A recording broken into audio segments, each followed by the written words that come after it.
রাজ্যের সর্বশিক্ষা বর্তমান সমগ্র শিক্ষা শিক্ষক শিক্ষিকাদের দীর্ঘদিনের আর্থিক ও পেশাগত অনিশ্চয়তার বিষয়টি আজ অত্যন্ত সংকটজনক অবস্থায় পৌঁছেছে।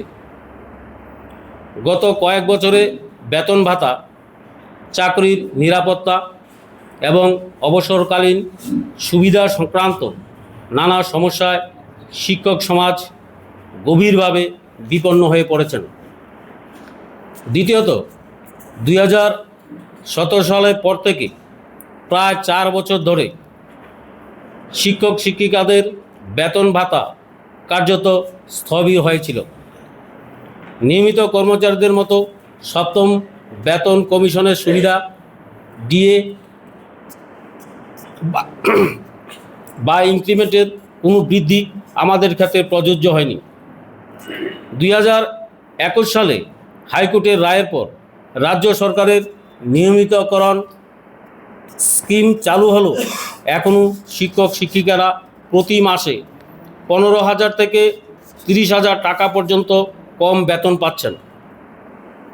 প্রায় 8 বছরে একজন শিক্ষক গড়ে 10 থেকে 15 লক্ষ টাকা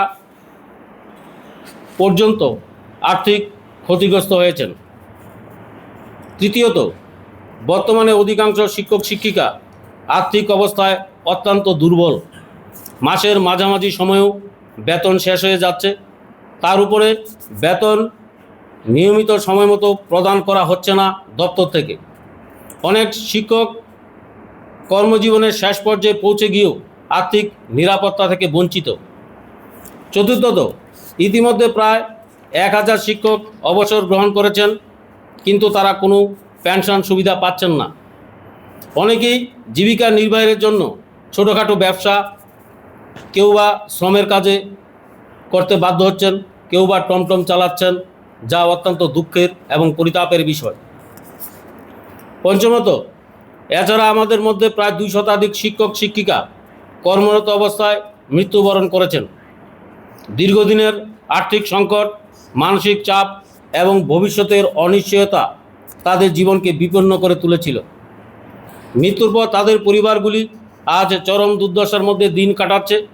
অনেক পরিবার ন্যূনতম আর্থিক নিরাপত্তা থেকে বঞ্চিত হয়ে মানবেতর জীবনযাপন করতে বাধ্য হচ্ছে। বহু ক্ষেত্রে সন্তানদের পড়াশোনা বন্ধ হয়ে গেছে এবং পরিবারের স্বাভাবিক জীবনযাত্রা সম্পূর্ণভাবে বিপর্যস্ত হয়ে পড়েছে। এই পরিপ্রেক্ষিতে শিক্ষক সমাজ রাজ্য সরকারের কাছে নিম্নলিখিত কয়েকটা দাবি আমরা জানাচ্ছি। আমাদের দাবি সনদ হলো, সুপ্রিম কোর্টের দায়ের করা এসএলপি প্রত্যাহার করে হাইকোর্টের রায় দ্রুত কার্যকর করে শিক্ষক শিক্ষিকাদের নিয়মিতকরণ করা হোক। দ্বিতীয়ত, অবসরপ্রাপ্ত শিক্ষক শিক্ষিকাদের পেনশনের আয়ত্তায় আনা হোক। তৃতীয়ত, কর্মরত অবস্থায় মৃত শিক্ষক শিক্ষিকার পরিবারকে নিয়মিত কর্মচারীদের মতো আর্থিক সহায়তা এবং ডাইনার্স সুবিধা প্রদান করা হোক। চতুর্থত, শিক্ষক শিক্ষিকাদের বেতন প্রতি মাসের 1 তারিখে নিয়মিত প্রদান নিশ্চিত করা হোক। পঞ্চমত, রাজ্যের শিক্ষক সংকট দূরীকরণে প্রয়োজনীয় উদ্যোগ যাতে দপ্তর গ্রহণ করে। উল্লেখ্য, এই বেতনের সময়মতো প্রদানের দাবিতে আগামী 21 ফেব্রুয়ারি তারিখে রাজ্যের সকল বিদ্যালয় পরিদর্শকের নিকট একযোগে গণ ডেপুটেশন প্রদান করতে যাব আমাদের এই সংগঠন। শিক্ষক সমাজ আশা করে রাজ্য সরকার মানবিক দৃষ্টিভঙ্গি নিয়ে এই বিষয়গুলি দ্রুত সমাধান করবে। অন্যথায় আমরা ত্রিপুরা অ্যাসোসিয়েট টিচার্স অ্যাসোসিয়েশন অন্যথায় বৃহত্তম আন্দোলনে যেতে শিক্ষক শিক্ষিকারা বাধ্য হবেন। এই আশাটুকু আমাদের দাবি সনদগুলি রাখছি। আপনাদের কাছে, সাংবাদিক বন্ধুদের কাছে আমাদের বিনম্র আবেদন, আপনারা এইগুলো রাজ্যবাসীর নখদর্পণে নিয়ে যাবেন, এইটুকুই আমরা আশা এবং প্রত্যাশা রাখছি। সবাইকে নমস্কার। আমরা আশাবাদী, যেহেতু একটা রাষ্ট্রবাদী সরকার চলছে, জনগণের কল্যাণে কাজ করছে, আমরা আশাবাদী যে রাজ্য সরকার চেষ্টা করলে অবশ্যই এসএলপি প্রত্যাহার করতে পারবে।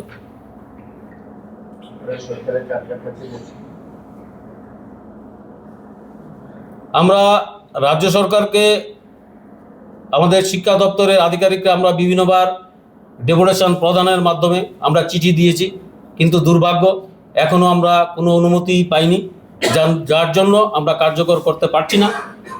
এই জন্যই আমরা এই সাংবাদিক বন্ধুদের মাধ্যমে সমাজ দর্পণে আমরা নিয়ে যেতে যাচ্ছি।